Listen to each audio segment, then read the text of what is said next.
Now, Brian, one of the things I continue to hear from people is that, oh, this is some Lone Ranger thing going off on his own. He's got some direct pipeline to God, and he's doing this all on his own. So how can we trust him? Who knows what he's going to do, and who knows what he's up to? You want to speak to that a little bit? Well, that's a fear. It's a fear-driven question.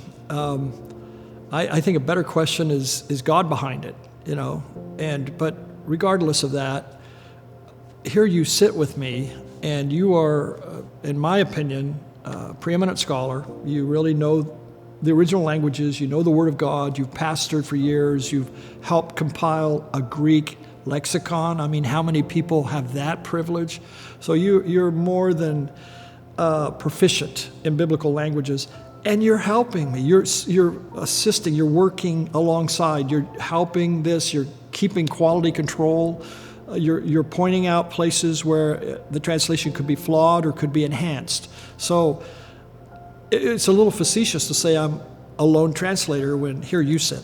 Well, yeah, and you see the whole continuum between lone translator, just you and the text, or committee translation, which most of our modern translations are committee translations by people who are credentialed scholars. And I do need to help the listener understand that credential doesn't mean competency, and competency doesn't mean credential. The two overlap some. Yeah. I know a lot of credentialed scholars with great competency. I know credentialed Old Testament scholars who can't read Hebrew. And so that's problematic for me. Yeah. And so just because a person is credentialed or in a university doesn't necessarily mean that that is going to be a competent translation. And so it can.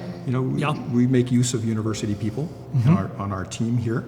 And so you've got the committee and you've got the one person, and ours is kind of a hybrid. You're the team captain, and you're the person who's gotten the calling from God and the visionary. We're definitely helpers.